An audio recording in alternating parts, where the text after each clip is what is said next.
किसी भी एग्जामिनेशन के स्टार्टिंग में हम लोग देखते हैं कि जब एग्जामिनेशन स्टार्ट होता है ठीक उसके पहले की जो फीलिंग्स होती है वो अजीबोगरीब होती है ना। कभी आपको डर लगेगा, कभी आपका कॉन्फिडेंस जो है ज़्यादा लगेगा, समटाइम्स जो है कॉन्फिडेंस जो है हमारा कम लगता है। एक अजीब सी स्थिति होती है कि क्या पढ़े और क्या छोड़े, है ना। तो जब इस सिचुएशंस को आप फेस करते हो तो आपको करना क्या चाहिए कि जो भी पैटर्न है, जो भी एग्जामिनेशन का पैटर्न है, उस पैटर्न पे हम लोगों को कुछ मॉडल सेट जो है ये कंप्लीट करना चाहिए। तो मॉडल सेट को कंप्लीट करोगे तो आपका कॉन्फिडेंस लेवल जो है वो नेचुरली बढ़ेगा। तो जेसीईआरटी ने एक मॉडल क्वेश्चन सेट जो है ये पहले ही जारी किया था, जिसको हम लोग ऑलरेडी सॉल्व कर चुके हैं। कोडरमा के ऋषि आदित्य रंजन ने भी अपने कोडरमा के लिए स्पेशली उन्होंने क्या किया कि 3 अलग सेट मॉडल क्वेश्चन सेट जो है वो बनवाया प्रोजेक्ट रील के माध्यम से। आज हम लोग उसी का मॉडल सेट 1 जो है ये हम लोग सॉल्व करने जा रहे हैं।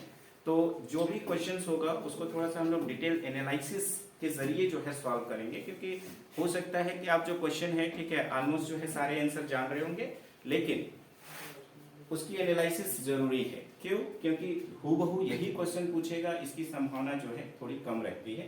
थोड़ा सा क्वेश्चंस को जो है स्लाइटली इधर उधर चेंज करता है, तो उस चेंज को भी जो किया जा सकता है उसको भी हम लोग यहाँ पर चर्चा करेंगे। आइए शुरू करते हैं, ठीक है। ऑब्जेक्टिव टाइप क्वेश्चन, जिसमें पहला क्वेश्चन जो है ये हम लोग देख रहे हैं। पहला क्वेश्चन है which one of the following is the unit of electric field. आप में से कोई भी ठीक है जिनको पता है ठीक है हाथ खड़ा करेंगे, ठीक है, मैं उनसे पूछूंगा, देन आफ्टर जो है इसको हम लोग सॉल्व करेंगे, ठीक है। पहला सवाल है which one of the following is the unit of electric field. किसको किसको पता है? ओके, काफी लोगों को पता है। चलिए आप बताइए क्या होगा आंसर इसका? वोल्ट होगा आपका कहना है, ठीक है। ऋषभ क्या बोल रहे हो तुम? डी नंबर, ठीक है। तुम्हारा कहना है कि न्यूटन पर कूलम होगा, राइट। और किसी का आंसर जो है इन दोनों के अलावा अगर है तो आप बता सकते हो। इन दोनों के अलावा भी किसी के पास आंसर है क्या इन 4 ऑप्शंस में? तो यहाँ पर देखो विच of the following is the unit of electric field. आपको पूछा जा रहा है इलेक्ट्रिक फील्ड का यूनिट। तो हमेशा जब भी आप ऑब्जेक्टिव को सॉल्व करो, ठीक है, तो आपका दिमाग जो है बिल्कुल स्टडी रहना चाहिए। क्वेश्चन को देख के जो है थोड़ा सा लापरवाह भी हो जाते हैं। क्वेश्चन को देख के हमको लगे कि बहुत आसान है, और समटाइम्स जो है ठीक है इसी उधेड़बुन में जो है ठीक है हम लोग गलत करके आ जाते हैं। तो हमेशा दिमाग को कंसंट्रेट रखना है। अब देखिए अगर थोड़ा भी कंफ्यूजन हो उसको हम लोग ठीक कैसे कर लेते हैं। यहाँ पर विच of the following is the unit of electric field बोला है। इलेक्ट्रिक फील्ड क्या होता है इस पर आ। तो इलेक्ट्रिक फील्ड इंटेंसिटी है ना is defined as the electrostatic force per unit positive place charge placed at that point. यानी कि E इज इक्वल टू क्या होता है जो हमारा F/Q0, राइट। अभी आप देखो ये जो फोर्स है उसकी एसआई यूनिट क्या हो जाती है? न्यूटन। चार्ज का क्या हो जाता है? कूलम। तो इस तरह से अगर हम लोग देखें तो न्यूटन पर कूलम, है ना। ये जो ऑप्शन नंबर डी है ठीक है that is the right answer, right. अब देखिए नेक्स्ट क्वेश्चन पे हम लोग आते हैं। दूसरा क्वेश्चन जो है ये हमारा क्या है? तो if an electric dipole is kept in uniform electric field then resultant electric force on it is, क्या होगा आंसर? ऑलवेज जीरो कहना है आपका, ठीक है। क्यों जीरो हो जाएगा? टॉर्क एक्सपीरियंस होता है, राइट। तो यहाँ पर देखिए अगर हम लोग एक इलेक्ट्रिक डाइपोल को प्लेस करते हैं कहाँ पर? यूनिफॉर्म इलेक्ट्रिक फील्ड में। आपसे जो है जो 3 मार्क्स का क्वेश्चन है उसमें पूछा जा सकता है कि इलेक्ट्रिक डाइपोल क्या है, राइट। तो यहाँ पर हम लोग थोड़ा थोड़ा जो है 3 मार्क्स का जो क्वेश्चन आ सकता है उसको भी, या 1 मार्क्स का जो क्वेश्चन आएगा सब्जेक्टिव वाले पार्ट में, तो उसको भी हम लोग डिस्कस करते चलेंगे। इलेक्ट्रिक डाइपोल क्या होता है कोई बता पाओगे? What is electric dipole? The opposite charge होता है, सेम मैग्नीट्यूड। तो सिंपल हम लोग कहते हैं इलेक्ट्रिक डाइपोल क्या है? तो two equal and opposite charges placed very close to each other constitute an electric dipole.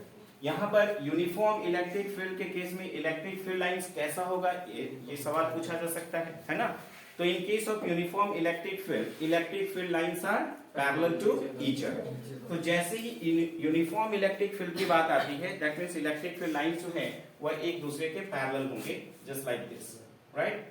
तो ये आपका यूनिफॉर्म इलेक्ट्रिक फील्ड है और इस यूनिफॉर्म इलेक्ट्रिक फील्ड में इलेक्ट्रिक फील्ड लाइंस जो है एक दूसरे के पैरेलल होंगे।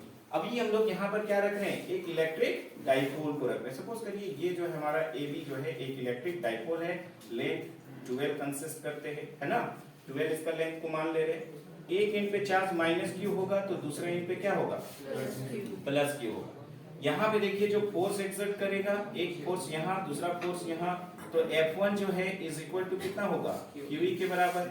यहाँ पर F2 जो है इज इक्वल टू क्या होगा, माइनस QE। तो आप देख रहे हो कि जो QE है और यहाँ पर कितना लग रहा है, माइनस QE। दो इक्वल और अपोजिट पैरेलल फोर्सेस जो है एक्सपीरियंस करेंगे, जस्ट लाइक दिस।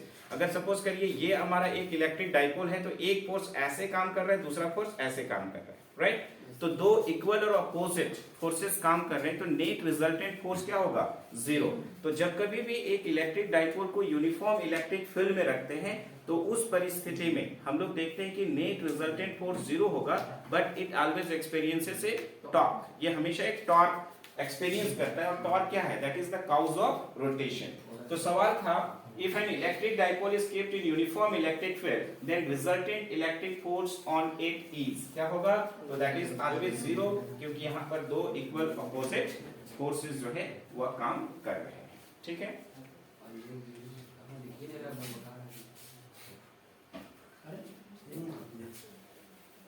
थोड़ा क्लीन करो बढ़िया से।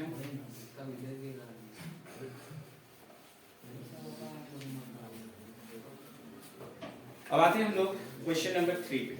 क्वेश्चन नंबर 3 क्या है, the work done in rotating in an electric dipole in an electric field.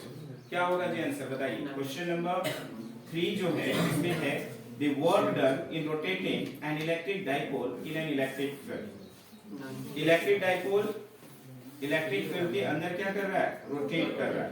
तो यहाँ पर देखो कौन सा ऑप्शन जो है, ठीक है, इसका करेक्ट होगा डी, नन, ठीक है। यहाँ पर देखिए जब बात हो रही है इलेक्ट्रिक डाइपोल की, जब बात हो रही है इलेक्ट्रिक फील्ड की, तो यहाँ पर m दे दिया है। m क्या है, मैग्नेटिक डाइपोल मोमेंट। और मैग्नेटिक डाइपोल मोमेंट जो है तब के केस में हम लोग बात करेंगे जब एक बार मैग्नेट होगा या मैग्नेटिक डाइपोल होगा, राइट। तो यहाँ पर जो m डाल दिया है, यानी कि मैग्नेटिक डाइपोल मोमेंट के साथ जो है E भी डाल दिया है, टेन थीटा डाल दिया है, ठीक है। तो सारे ऑप्शन में तो m ही डाल दिया, तो ये तो हमारा ऐसे ही गलत हो गया, राइट। लेकिन हो सकता है कि यहाँ पर जो ऑप्शन है वो आपका जो फाइनल एग्जामिनेशन हो, ठीक है, उसमें चेंज रहे। वर्क डन का वैल्यू क्या होता है, P cos theta. Work done is equal to PE into क्या होता है, cos theta 1 minus cos theta 2 होता है। या फिर जब यहाँ पर माइनस रख दोगे तो यहाँ पर फिर cos theta 2 minus cos theta 1 हो जाएगा। तो वर्क डन जो है W का वैल्यू जो है हमारा क्या होता है, PE cos theta 1 minus cos theta 2। तो यहाँ पर सर्टेन सिचुएशन दिया हुआ रह सकता है कि सपोज करिए एक इलेक्ट्रिक डाइपोल को आपने कहाँ पे रखा है, along the direction of uniform electric field, और देन आफ्टर जो है वो थीटा एंगल से क्या हुआ है, डिस्प्लेस हुआ है। तो उस परिस्थिति में क्या होगा, कहने का मतलब है कि थीटा 1 सपोज करिए 0 डिग्री है और थीटा 2 का वैल्यू कितना है, थीटा है। तो यहाँ पे देखिए work done W is equal to PE, यहाँ पर क्या हो जाएगा, cos 0 degree minus cos theta. cos 0 degree का वैल्यू कितना, तो यहाँ पर PE इंटू 1 माइनस क्या हो जाएगा, cos थीटा। तो work done W is equal to PE into 1 minus cos theta. तो ये जो आप ऑप्शन नंबर 1 देख रहे हो, ठीक है, जिसमें W is equal to ME into 1 minus क्या है, cos थीटा है। अगर इस M के बजाय क्या रहता, P रहता, यानी कि PE, ठीक है, इंटू 1 माइनस cos थीटा, तो फिर वो हमारा करेक्ट होगा, राइट। लेकिन यहाँ पर M क्या है, मैग्नेटिक डाइपोल मोमेंट है, ठीक है। तो ये वाला ऑप्शन जो हमारा गलत है। ये किसके लिए सही हो सकता था, मैग्नेटिक डाइपोल के लिए, जब वो मैग्नेटिक फील्ड में होता। यहाँ पर ME टेन थीटा तो होगा नहीं, ठीक है। ME cos थीटा ये भी नहीं होगा, तो यहाँ पर हमारा क्या होगा, नन ऑफ दीज जो है, यही हमारा करेक्ट आंसर है। अब यहाँ पर देखो PE cos थीटा भी हो सकता है एक सिचुएशन में, है ना। तो आप इस फॉर्मूला को जरूर याद रखना कि W इज इक्वल टू कितना होगा, तो PE into cos theta 1 minus cos theta 2 होगा। और इसमें अलग अलग सिचुएशन में हम लोग जो है थीटा 1 और थीटा 2 का वैल्यू जो है रख के हम लोग उसको सॉल्व करेंगे। तो यहाँ पर क्या हो जाएगा, नन ऑफ दिस। नेक्स्ट जो है 1 वोल्ट पर मीटर, ये जो इक्वेशन है ना, ये कितने के इक्विवेलेंट होगा, 1 वोल्ट पर मीटर 1 न्यूटन पर कूलम।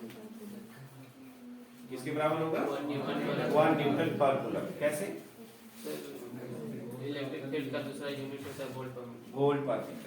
तो यहाँ पर देखिए electric field intensity E is equal to, अगर हम लोग F/Q0 लेते हैं, राइट, तो यहाँ से हमारा यूनिट निकल के आता है क्या, न्यूटन पर कूलम।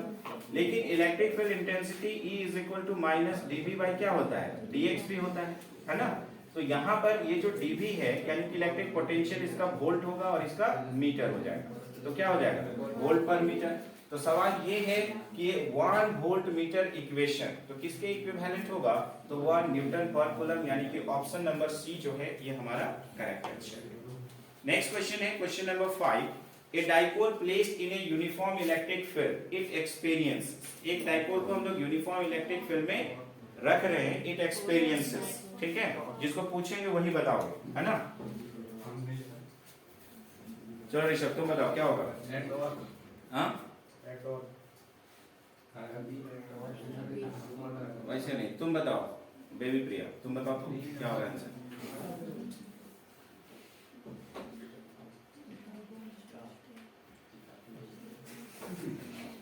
नादिरा तुम बताओ क्या होगा आंसर, सी नंबर। यहाँ पर देखो ए dipole placed in uniform electric field, अगर एक डाइपोल को हम लोग कहाँ पे रख रहे हैं, यूनिफॉर्म इलेक्ट्रिक फील्ड में रख रहे हैं।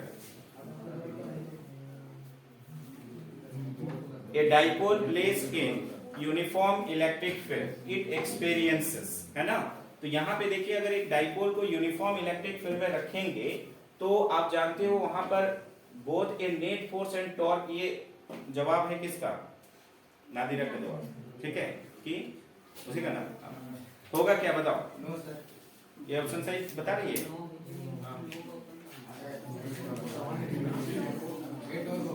किसको सही मालूम है सही जवाब, बताओ प्रमोद, छोड़ दो प्रमोद बताएगा, चलो बताओ। तो इसमें क्या अपोजिट नेचर का दो फोर्स होता है जो उसके वजह से रोटेशन होता है, तो टॉर्क का एक्सपीरियंस। तो यहाँ पर देखो ये डिस्कशन जो है, ठीक है, जस्ट थोड़ी देर पहले भी हम लोग किए, है ना। यहाँ पे देखिए a dipole placed in uniform electric field it experiences, तो हम लोग जानते हैं two equal opposite parallel forces काम करता है, तो नेट फोर्स जो है वो क्या हो जाएगा, 0, और यहाँ पर सिर्फ और सिर्फ क्या एक्सपीरियंस होता है, टॉर्क। तो यहाँ पर देखिए जो सवाल है ए dipole placed in uniform electric field it experiences, तो हमारा करेक्ट आंसर क्या होगा, टॉर्क, ठीक है। तो only torque will be experience, net force जो है, ठीक है, that will be equal to 0। अब देख नेक्स्ट क्वेश्चन आते हैं, क्वेश्चन नंबर 6 पे। यहाँ पर देखिए the relation between electric field E and potential V, जो इलेक्ट्रिक फील्ड E है और पोटेंशियल V है, इसके बीच का जो रिलेशन है, ठीक है, अनुज बताओ क्या होगा आंसर इसका, माइनस dV बाई dx। तो हम लोग ये रिलेशन पढ़े हैं, the relation between electric field E and potential क्या होगा, तो E is equal to minus dV by dx, E is equal to क्या हो जाएगा, माइनस dV बाई dx, यानी कि इलेक्ट्रिक पोटेंशियल को, है ना, x के रिस्पेक्ट में अगर हम लोग डिफरेंशिएट करते हैं तो इलेक्ट्रिक फील्ड इंटेंसिटी जो है वो हमारा आता है। अब देखिए नेक्स्ट क्वेश्चन है, when a dielectric slab is introduced between the plates of a parallel plate capacitor which remains connected to a battery, then charge on the plates relative to earlier charge is। यहाँ पर है कि अगर हम लोग एक dielectric slab को place कर रहे हैं किसके बीच में, तो दो पैरेलल प्लेट कैपेसिटर के बीच में, है ना, और ये कनेक्टेड है किसके साथ, एक बैटरी के साथ। तो बैटरी के साथ जो है आपका कनेक्टेड रहने से क्या होगा, है ना, तो चार्ज डिस्ट्रीब्यूशन जो है, अगर हम लोग देखें कि डाइइलेक्ट्रिक स्लैब को जब हम लोग इंट्रोड्यूस करते हैं कहां पर, दो पैरेलल प्लेट कैपेसिटर के बीच में, तो सम चार्ज डिस्ट्रीब्यूशन जो है, ठीक है, वह आपको मिलेगा कहां पर, स्लैब में मिलेगा, ठीक है। तो इसकी वजह से इलेक्ट्रिक फील्ड जो है उन दोनों प्लेट्स के बीच का क्या होगा, डिक्रीज होगा, है ना। और इसकी वजह से जो कैपेसिटर है, ठीक है, उसकी कैपेसिटेंस बढ़ेगी। कहने का मतलब है कि वह ज्यादा चार्ज जो है, ठीक है, किस चीज को कर सकता है, होल्ड कर सकता है। तो सवाल जो है एक बार हम लोग समझेंगे। यहाँ पर देखिए, when A dielectric slab is introduced between two plates, मान लिया जाए, ठीक है, इस तरह से हम लोग देखते हैं कि दो पैरेलल प्लेट्स हैं, ठीक है, और इन दोनों पैरेलल प्लेट कैपेसिटर के बीच में अगर हम लोग एक डाइइलेक्ट्रिक स्लैब को अगर हम लोग यहाँ पर प्लेस करते हैं, ठीक है, और ये कनेक्टेड है किसके साथ, एक बैटरी के साथ जो है हम लोग देख रहे हैं इस तरह से कनेक्टेड है। तो इससे क्या होता है कि ये जो आपका डाइइलेक्ट्रिक स्लैब है, इसमें कुछ चार्जेस जो है रिसाइड करेगा, और इस चार्ज की वजह से हम लोग देखते हैं कि उसका इलेक्ट्रिक फील्ड डिक्रीज करेगा। तो इलेक्ट्रिक फील्ड डिक्रीज करेगा तो ज्यादा चार्ज जो है वो अडॉप्ट कर सकता है। तो यहाँ पर सवाल यही है, the charge on the plates relative to earlier charges, मतलब पहले के चार्ज और अभी के चार्ज में, ठीक है, क्या फर्क आएगा। तो अगर हम लोग डाइइलेक्ट्रिक स्लैब को यहाँ पर प्लेस करेंगे तो यहाँ पर ज्यादा चार्जेस होंगे, ठीक है, मतलब इसकी कैपेबिलिटी जो है बढ़ जाएगी, कैपेसिटेंस जो है बढ़ जाती है। आप उसको ऐसे भी कर सकते हो, है ना। Capacitance of a parallel plate capacitor क्या होता है, तो C is equal to epsilon not epsilon R S by D। अभी जब आप एक डाइइलेक्ट्रिक स्लैब को रख रहे हो, यानी कि एप्सिलॉन R का वैल्यू बढ़ेगा, एप्सिलॉन R का वैल्यू बढ़ेगा तो उसकी कैपेसिटेंस क्या होगी, बढ़ेगी। कैपेसिटेंस क्या होता है, ability to store electric charge. तो इलेक्ट्रिक चार्ज को स्टोर करने की अगर एबिलिटी बढ़ जाएगी तो नेचुरली पहले के कंपैरेटिव चार्ज जो है वो उसमें क्या होगा, ज्यादा, ठीक है। आइए नेक्स्ट क्वेश्चन।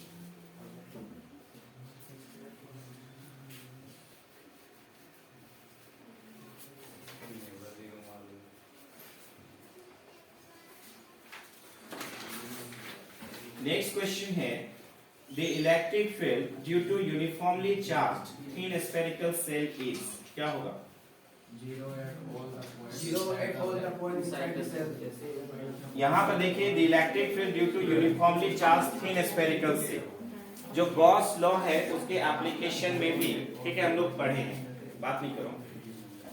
गॉस लॉ जो है उसकी एप्लीकेशन में भी हम लोग क्या देखते हैं कि जो इलेक्ट्रिक फ्लक्स फाई है, ठीक है, उसके बिहाफ में जो है हम लोग इलेक्ट्रिक फील्ड निकालते हैं इनसाइड, है ना, उसकी एप्लीकेशन में।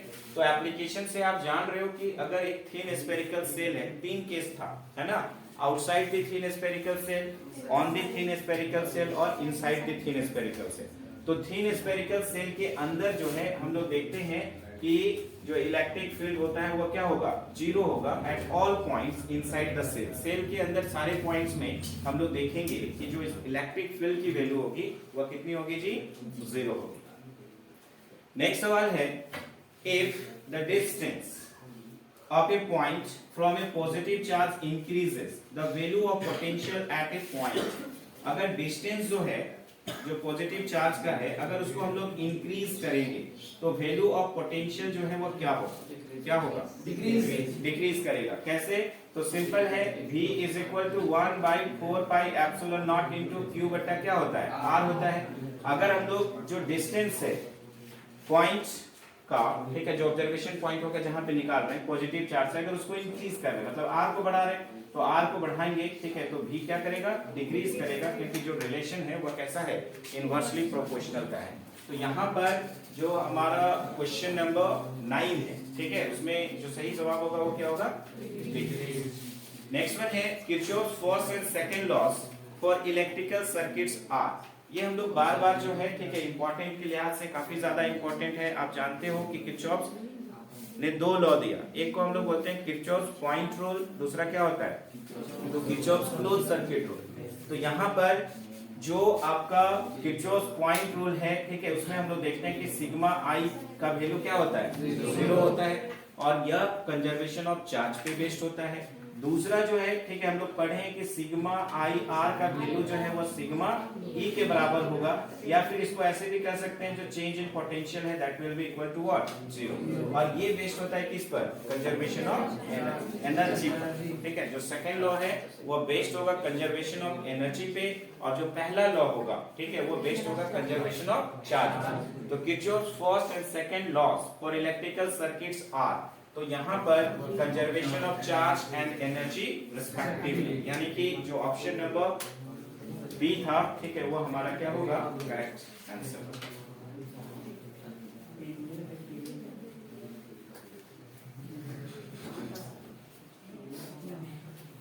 बात नहीं करिए। अभी देखिए नेक्स्ट क्वेश्चन जो है हम लोगों का क्या है, क्वेश्चन नंबर 12। क्वेश्चन नंबर 12 को अगर हम लोग देखें, the length 11 why is the Wheatstone bridge more accurate than other methods of measuring resistance? जो दूसरे मेथडोलॉजी है रेजिस्टेंस को मेजर करने के, उसमें व्हीटस्टोन ब्रिज जो है, ठीक है, वो ज्यादा एक्यूरेट होता है, ऐसा क्यों? It is based on Kirchhoff's law. क्या होगा? It is not method. यहाँ पे देखिए why is the Wheatstone bridge more accurate, है ना? तो यहाँ पर अगर हम लोग देखें कि जो नल मेथड है उस पे ये बेस्ड होता है, और साथ में हम लोग देखते हैं ये बेस्ड है किरचॉफ्स लॉस पर। लेकिन यहाँ पर देखो ऑप्शन जो है दोनों में एक देना चाहिए, लेकिन दोनों दिया हुआ है, राइट? तो दोनों दिया हुआ है, ठीक है, तो इस परिस्थिति में हम लोग किसको चूज करेंगे, ठीक है? तो ऐसे में आपका जो नल मेथड है, ठीक है, वो ज्यादा इफेक्टिव आंसर होगा। क्यों? नल मेथड जो है, ठीक है, उसमें हम लोग देखते हैं कि ऐसा मेथडोलॉजी है जिसमें हम लोग देखते हैं कि गैल्वेनोमीटर के थ्रू जो है कोई भी इलेक्ट्रिक करंट पास नहीं करेगा। तो इलेक्ट्रिक करंट पास नहीं करेगा तो गैल्वेनोमीटर जो है किसी भी तरह का करंट जो है वो ड्रॉ नहीं करता, ठीक है? और यही वजह है कि यहाँ पर जो रेजिस्टेंस का मेजरमेंट होता है, ठीक है, वो क्या होता है, ज्यादा एक्यूरेट होता है। तो यहाँ पर इसका सही आंसर जो है why is the Wheatstone bridge more accurate than other methods of measuring resistance है, तो इसका हो जाएगा it is a null method, ठीक है? ये क्या होगा, null method। नेक्स्ट क्वेश्चन है question number 12। The length of a conductor is half, its resistance will be, क्या होगा? क्लियर करिए, सॉल्व करिए। अगर यहाँ पर सच पूछा जाए, ठीक है, तो इसमें कोई भी ऑप्शन जो है वो करेक्ट नहीं है, ठीक है? लेकिन the length of a conductor is half, its resistance will be, तो जिसने भी क्वेश्चन बनाया है, ठीक है, उसको इस तरीके से बनाया है कि हम लोग ये सिंपल जानते हैं कि R is equal to rho L बटा A, ठीक है? बोला कि लेंथ जो है भैया हाफ हो गया तो रेजिस्टेंस क्या होगा, तो लेंथ हाफ हो गया तो रेजिस्टेंस हाफ हो गया। इसी हिसाब से बनाया गया, ठीक है? और इसी हिसाब से जो है अगर आप आंसर भी देखोगे तो सब जगह तुमको हाफ भी मिल जाएगा, ठीक है? सेम क्वेश्चन रहेगा, अगर ऑप्शन भी सेम रहेगा तो आप हाफ ही कर देना, कोई दिक्कत नहीं है, लेकिन आंसर जो है हाफ नहीं होगा। क्यों? क्योंकि यहाँ पर देखो if the length of the conductor is half, अगर लेंथ को हाफ कर रहे हो तो क्या उसका area of cross section change नहीं होगा? चेंज होगा ना, दोनों जो है एक दूसरे पे डिपेंडेंट है। लेंथ को बढ़ाओगे, ठीक है, तो उस वायर का एरिया ऑफ क्रॉस सेक्शन क्या चेंज नहीं होगा, ठीक है, पतला हो जाएगा ना जी। तो यहाँ पर देखिए आप देख रहे हो कि R is equal to rho L बटा A है, ठीक है? यहाँ पर वॉल्यूम जो है, ठीक है, वह दोनों का क्या रहेगा, सेम रहेगा। यहाँ पर L डैश का वैल्यू बोल रहा है कितना हो रहा है, हाफ हो रहा है, यानी कि L/2 हो रहा है। तो सबसे पहले जो है हम लोग R डैश का वैल्यू निकालेंगे, एंड देन आफ्टर जो है हम लोग R डैश का वैल्यू जो है ये हम लोग कैलकुलेट करते हैं, ठीक है? तो वॉल्यूम क्या होता है, पाई आर स्क्वायर एल। तो यहाँ पर सिंस पहले वाला केस में पाई आर स्क्वायर एल होगा, बाद में जो है, ठीक है, pi R dash square L dash हो जाएगा। क्यों? क्योंकि अगर लेंथ को हाफ करेंगे तो उसका रेडियस जो है वो क्या होगा, चेंज होगा, इफेक्टिव होगा। अब यहाँ पे देखो पाई पाई जो है ये हमारा कैंसल आउट हो गया, R square L is equal to R dash square into L का वैल्यू कितना है, L/2। तो यहाँ पर अब L L कैंसिल करेंगे तो R dash square is equal to कितना हो जाएगा, 2R स्क्वायर हो जाएगा। तो अब देखिए resistance R dash is equal to rho L dash बटा हम लोग यहाँ पर पाई R डैश स्क्वायर लिख सकते हैं कि नहीं? जो एरिया ऑफ क्रॉस सेक्शन है उसको हम लोग पाई R स्क्वायर लिख सकते हैं। अब आप यहाँ पे देखो रॉ L डैश का जगह में हम लोग क्या लिखेंगे, L/2 हो जाएगा। यहाँ पर ये हो गया हमारा पाई, और R डैश स्क्वायर का जो वैल्यू है वो कितना है, 2R स्क्वायर, ठीक है? तो यहाँ पर देखो कितना हो जाएगा, 1/4 रॉ L बटा पाई R स्क्वायर। अब इसको हम लोग 1/4 इंटू ये रॉ L पाई R स्क्वायर को क्या लिख सकते हैं, R/4 हो जाएगा इसका, ठीक है? लेकिन यहाँ पे देखो एक ऑप्शन जो है दिया हुआ है क्वाड्रप्ल, इसका मतलब होता है कि 4 गुना हो जाए, ठीक है। तो 1/4 होगा, ठीक है। तो 1/4 जो है कहीं ऑप्शन में नहीं दिया गया है, तो इस परिस्थिति में अगर 1/4 रहेगा तब तो 1/4 देना है, अगर नहीं रहेगा तब हम लोग हाफ में ही काम चला लेंगे, ठीक है। या फिर नन ऑफ दीज रहता तो फिर हम लोग नन ऑफ दीज जो है, ठीक है, वहां पे डालेंगे। अब आते हैं नेक्स्ट क्वेश्चन नंबर 13 पर। यहाँ पर क्या है, EMF is measured in, EMF जो है उसको हम लोग मेजर करेंगे किसमें जी, जूल एंड कूलम, जूल पर कूलम, ठीक है। एक्चुअल में EMF E is equal to क्या होता है, W/Q। तो वर्क का हो गया जूल, ठीक है, चार्ज का हो गया कूलम, तो EMF is measured in joule पर कूलम, है ना। आंसर क्या हो जाएगा, जूल पर कूलम। नेक्स्ट क्वेश्चन जो है हम लोग आते हैं क्वेश्चन नंबर 40 ना। यहां पर क्या है, potentiometer measures the potential difference more accurately than a voltmeter because, है ना। Potentiometer measures the potential difference more accurately, जो पोटेंशियोमीटर है वो ज्यादा एक्यूरेटली पोटेंशियल डिफरेंस को मेजर करता है in compare to that of voltmeter, ठीक है। इसका सही जवाब कौन सा होगा, यहां पर देखिए पहला ऑप्शन क्या है, it has a wire of high resistance, ये नहीं होगा। It has a wire of low resistance, ये नहीं होगा। तीसरा ऑप्शन जो है, it does not draw current from external circuit, है ना। और चौथा ऑप्शन है, it draw heavy current from external circuit. Actual में पोटेंशियोमीटर जो है, ठीक है, वो किसी भी तरह का करंट जो है एक्सटर्नल सर्किट से ड्रॉ नहीं करता है, और यही वजह है कि यहाँ से हम लोग पोटेंशियल डिफरेंस जो है वो ज्यादा एक्यूरेटली मेजर कर सकते हैं in compare to that of voltmeter.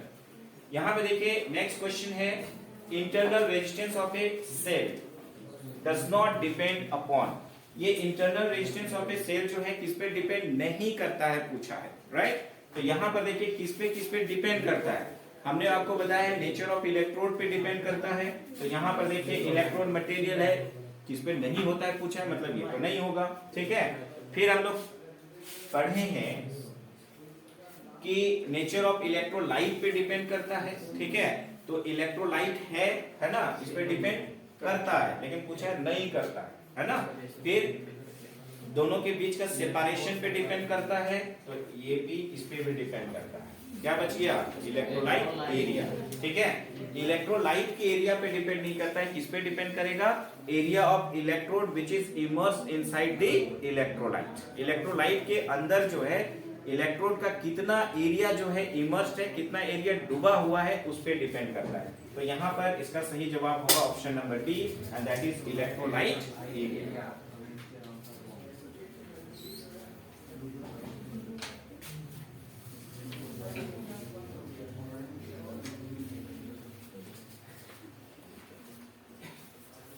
अब देखिए नेक्स्ट क्वेश्चन क्या है, कितना क्वेश्चन पर पहुंचे, 60। What is the value of angle of D at the magnetic equator. तो इक्वेटर पर हम लोग जो है निकालेंगे एंगल ऑफ D जो है वह कितना होगा, 0 डिग्री। एक्चुअल में इक्वेटर पर B जो है वो कितने के बराबर होता है, BH के बराबर होता है। इक्वेटर पे B कितने के बराबर होगा, BH के बराबर होगा, और BH इज इक्वल टू क्या होता है, और BH इज इक्वल टू हम लोग जानते हैं B cos डेल्टा होता है। ये डेल्टा क्या है, that is the angle of D। तो यहाँ पर अगर BH के जगह में B रख देंगे तो B is equal to B cos delta हो जाएगा, ये कैंसिल आउट हो गया, तो cos डेल्टा का वैल्यू कितना, 1, यानी कि डेल्टा इज इक्वल टू कितना हो जाएगा, 0। तो ये जो क्वेश्चन है, what is the value of angle of D at the magnetic equator. जो मैग्नेटिक इक्वेटर है वहां पर अगर हम लोग देखें, मैग्नेटिक इक्वेटर जो है वहां पर एंगल ऑफ D का वैल्यू कितना होगा, तो एंगल ऑफ D का वैल्यू जो है, ठीक है, वो कितना हो जाएगा जी, तो 0 डिग्री हो जाएगा, ठीक है। कितना हो जाएगा, 0 डिग्री। आइए नेक्स्ट क्वेश्चन।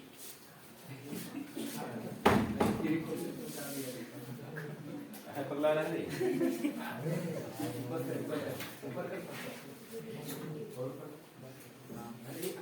हड़बड़ाओ नहीं। अभी देखिए नेक्स्ट क्वेश्चन क्या है, चलो इधर ध्यान दो, बात नहीं करो। The parallel conductors carry current in the same direction will, अगर मान लो कि पैरेलल करंट कैरिंग कंडक्टर से करंट कैरी कर रहा है, दोनों का डायरेक्शन सेम है, तो सेम रहने से हम लोग क्या देखते हैं, दोनों एक दूसरे को अट्रैक्ट करते हैं, और डायरेक्शन अपोजिट रहता है तो दोनों एक दूसरे को रिपेल करते हैं। तो the parallel conductors carrying current in the same direction will attract each other. Next question है according to Ampere circuital law, कौन सा ऑप्शन सही है, जल्दी बताओ। हाँ, D number. B number, B number. अच्छा,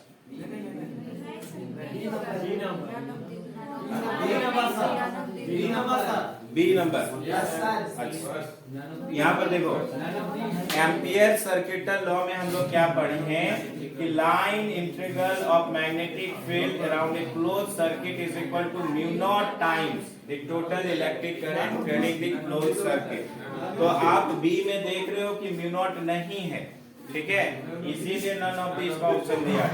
तो नन ऑफ दीज जो है, ठीक है, ये हम लोग का सही आंसर है, ठीक है।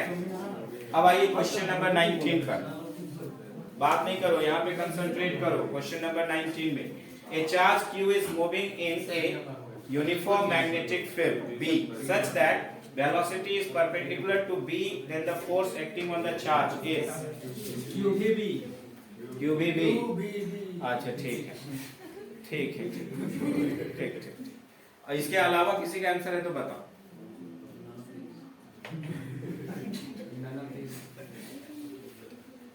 यहाँ पर देखो लॉरेंज फोर्स में हम लोग क्या पढ़े, क्या होगा प्रमोद?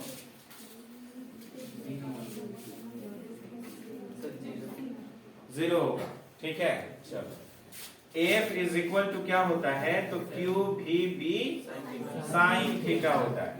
यहाँ पर आप देख रहे हो कि चार्ज जो है मूविंग कर रहा है यूनिफॉर्म मैग्नेटिक फील्ड में such that velocity is perpendicular to B, यानी कि थीटा का वैल्यू कितना है, 90 डिग्री है। Q भी B sine 90 degree, sine 90 degree का वैल्यू कितना होता है, 1।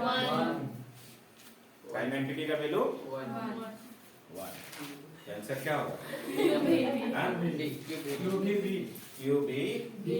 ठीक है। अब तो मतलब जीरो का होगा, नहीं लिखा था, देखा था। तो यहाँ पर देखिए इसका आंसर जो है, ठीक है, हम लोगों का क्या हो जाएगा, Q भी B, क्योंकि साइन 90 डिग्री का वैल्यू जो है, ठीक है, वो कितना होगा,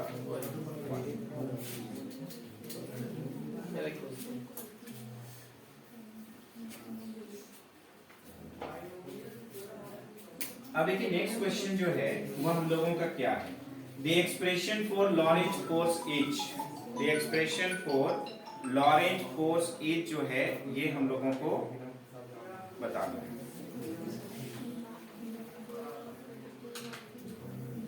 यहाँ पे देखिए the expression for Lorentz force is, है ना, लॉरेंज फोर्स जो है वो क्या होगा, तो F is equal to Q into E plus V cross B।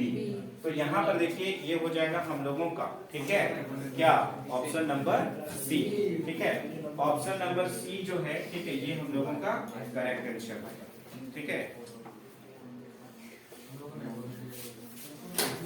शाश्वत सुनो, ये दादाजी को फोन कर दो बेटा, डी नंबर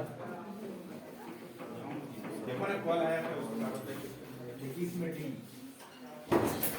यहाँ पर देखो एक्सप्रेशन फॉर लॉरेंज फोर्स जो है वो कितना होगा, तो F is equal to Q into E plus V cross B। Clear है? yes। अब आइए देखिए क्वेश्चन नंबर 21 जो है ये क्या बोल रहा है, the magnetic lines of force inside a bar magnet, क्या होगा बताइए। C number north to south pole of the magnet. चलो इधर ध्यान दो, ठीक है, जो कंफ्यूजन है दूर कर दो। The magnetic lines of force inside a bar magnet पूछा है। यहाँ पे देखो ये सपोज करिए हम लोगों का बार मैग्नेट है, सपोज करो ये साउथ है और ये नॉर्थ है, राइट। तो आउटसाइड दी बार मैग्नेट जो है मैग्नेटिक फील्ड लाइंस का जो डायरेक्शन होता है, ठीक है, ये हमेशा क्या होगा, इस लूप के फॉर्म में रहेगा। तो नॉर्थ से निकल के वो क्या करेगा, साउथ पोल में जो है, ठीक है, जाके टर्मिनेट करेगा। कहां पर, ये आउटसाइड दी बार मैग्नेट की बात। तो अगर आउटसाइड दी बार मैग्नेट पूछेगा तो ये होगा, लेकिन यहाँ पे पूछा है क्या, इनसाइड ए बार मैग्नेट। तो इनसाइड ए बार मैग्नेट में इसका डायरेक्शन जो होगा वो हमेशा साउथ से नॉर्थ होगा। तो यहाँ पर देखिए option number R from south pole to north pole of the magnet, option number D में, ठीक है। नेक्स्ट वन है the polarity of induced EMF is found by, क्या होगा? Polarity of induced EMF, Lenz's law, ठीक है। क्या होगा? Lenz's law. लेंजेस लॉ में हम लोगों को जो भी डायरेक्शन ऑफ इंड्यूस्ड ईएमएफ है, ठीक है, बताया गया है, is always opposite the cause due to which it is to be produced. अब देखिए नेक्स्ट, बात नहीं करो अनुज, यहाँ पे देखिए नेक्स्ट क्वेश्चन क्या है, which is correct arrangement of electromagnetic waves in increasing order of their frequencies? कौन सा ऑप्शन हो? ये नंबर। देखिए जो इंक्रीजिंग ऑर्डर ऑफ फ्रीक्वेंसीज है उसको हमने याद करने के लिए, ठीक है, आपको एक सेंटेंस बताया, राम इन विलेज, क्या? अल्ट्रा एक्स वाई, और ये क्या है? Increasing order, increasing order of frequency, ठीक है। तो यहाँ पे देखिए आर ए जो है ये डिनोट कर रहा है रेडियो वेव्स को, एम माइक्रोवेव्स को, इंफ्रारेड, ठीक है, ये विजिबल लाइट है, ये अल्ट्रा वायलेट, ये एक्स रेज और ये गामा। तो यहाँ पर देखिए जैसे जैसे हम लोग लेफ्ट से राइट जा रहे हैं, ठीक है, ये यहाँ पर फ्रीक्वेंसी क्या कर रहा है? इंक्रीज कर रहा है। वेवलेंथ क्या करेगा? डिक्रीज, ठीक है। एक को याद रखेंगे, यहाँ पर देखिए इधर से ऐसे आ रहे हैं, ठीक है, तो ये इंक्रीजिंग ऑर्डर ऑफ फ्रीक्वेंसी है, लेकिन वेवलेंथ के रिस्पेक्ट में अगर हम लोग बात करेंगे तो यहाँ पर क्या होगा? डिक्रीजिंग ऑर्डर ऑफ वेवलेंथ होगा, इसको ध्यान रखिए। अब यहाँ पर देखो कौन सा ऑप्शन में हमारा करेक्ट है। पहला देखिए रेडियो वेव्स, ठीक है, दूसरा माइक्रोवेव, फिर infrared, visible light, ultra violet, X rays, gamma. तो ऑप्शन नंबर ए में हम लोग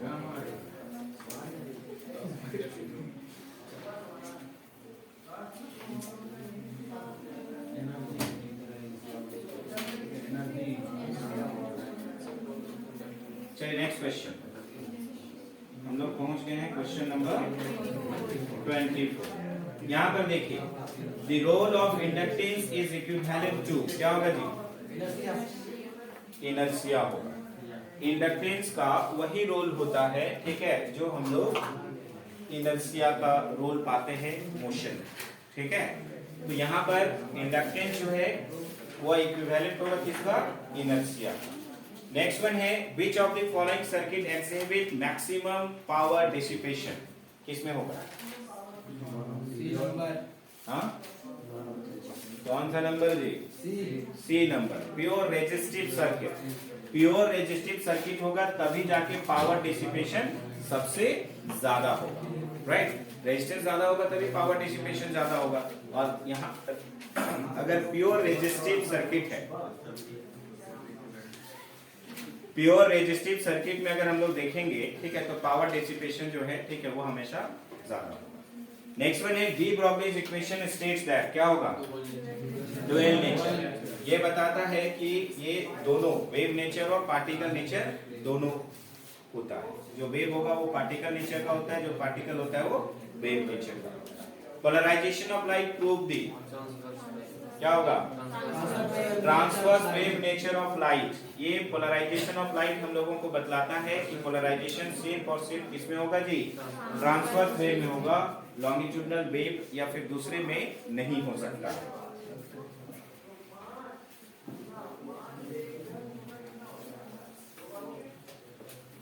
अभी देखिए नेक्स्ट क्वेश्चन जो है हम लोगों का क्या है? Question number 28। Which of the following is used in optical fibers? Total internal reflection. Very good. Next, two lenses having power plus 6 diopter and minus 4 diopter are placed in contact. The power of the combination is?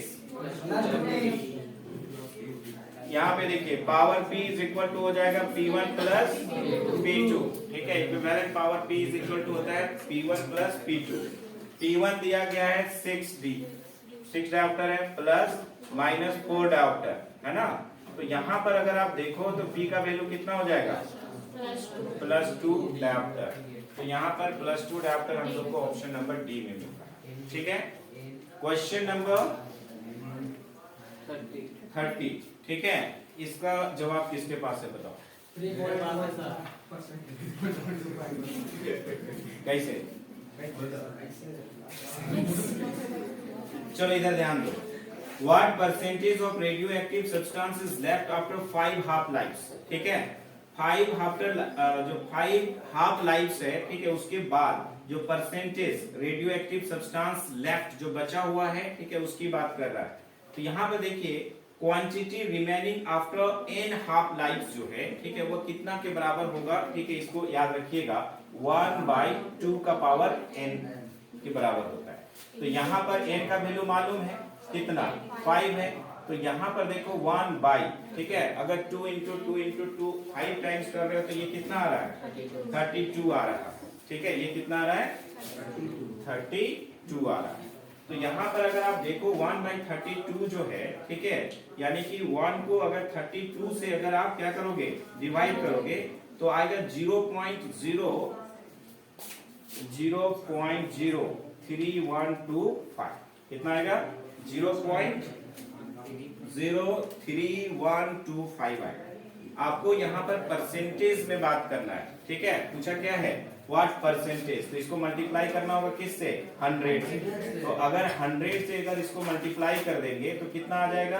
3125 आपका 00 आ जाएगा, ठीक है। इसको हम लोग 100 से multiply करेंगे तो 1 2 3 4 5, 1 2 3 4 5, ठीक है। तो 3.125% जो हमारा ऑप्शन नंबर ए में है। सूरज आंसर बताया था जी। चलो बिल्कुल सही जवाब बताया। तो what percentage of radio active substance is left after 5 half life? तो आंसर हो जाएगा 3.125%। Next, which of the following is not a universal gate? Not पूछा है। D number. Which of the following is not a universal gate? C number. N D. Question क्या पूछ रहा है सुन रहे हो? Which of the following is not a universal gate? कौन universal gate नहीं है? ठीक है, तो यहाँ पर देखो ये क्वेश्चन जो है थोड़ा गड़बड़ पूछा है, ठीक है। Which of the following is not a universal gate? पूछता कि which of the following is a universal gate, तो NAND गेट होता या NOR गेट होता। यहाँ पर याद रखिएगा नॉट एंड और, ठीक है, ये यूनिवर्सल गेट नहीं है, ठीक है। ये क्या है? बेसिक लॉजिक गेट है ना। और NAND जो है यूनिवर्सल गेट है, लेकिन क्वेश्चन में पूछा था नॉट ए यूनिवर्सल गेट।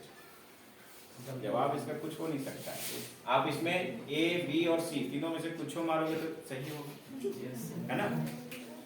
तीनों में आंसर में तुमको जो है ए बी और सी करोगे तो आंसर में तुमको नंबर मिलेगा, लेकिन डी मारने से आंसर गलत हो जाएगा, ठीक है। मान लो यही सवाल पूछ दिया, गलत ही पूछ दिया, ठीक है, तो डी मारोगे ना, ठीक है, तो नंबर नहीं मिलेगा।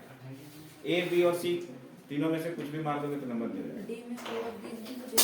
यहाँ पर अगर इसको नॉट को खाली हटा देगा तब तो 9 हो जाएगा, ठीक है। लेकिन नॉट ए यूनिवर्सल गेट पूछा है, कहने का मतलब है कि नॉट एंड और ये सब हो सकता था। यहाँ पर ऑप्शन इस तरह का होना चाहिए था, NAND, NOR, both A and B, है ना, और चौथा में जो है इन तीनों में से कोई एक दे देगा, ठीक है। चलिए क्लियर हो गया ना। नेक्स्ट वन है what happens to the resistance of semiconductor on heating? क्या होगा जी?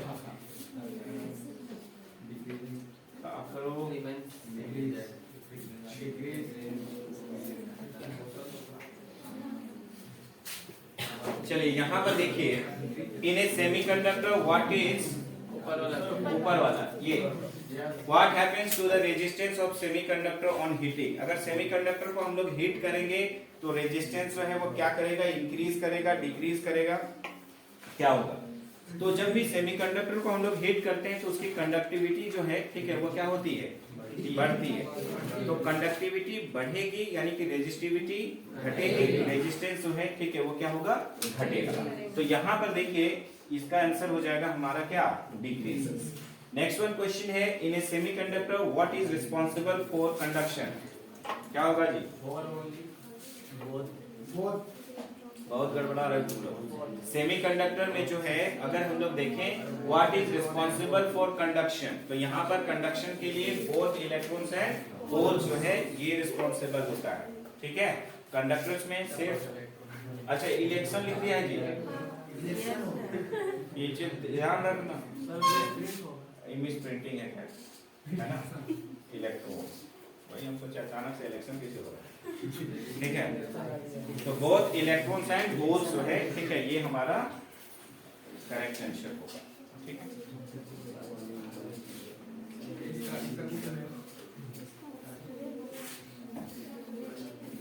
अब देखिए नेक्स्ट क्वेश्चन क्या है। For television transmission the frequency employed is normally in the range, क्या होगा जी, 30 to 300 मेगाहर्ट्ज। 30 to 300 मेगाहर्ट्ज ये फ्रीक्वेंसी एम्प्लॉयड होता है टेलीविजन ट्रांसमिशन में। विच मिरर हैज रियल फोकस, क्या होगा, कॉन्केव, ठीक है। तो कॉन्केव जो है इसमें रियल फोकस होता है और कॉन्वेक्स में जो है वो वर्चुअल फोकस होता है, राइट। तो ये हमने देखा है ना, पहला सेट जो है, ठीक है, ये हम लोग देखे, और दूसरे और तीसरे सेट के लिए जो है हम लोग चल मिलेंगे, ठीक है। तो इस वीडियो में इतना ही है ना। Thank you for watching this video.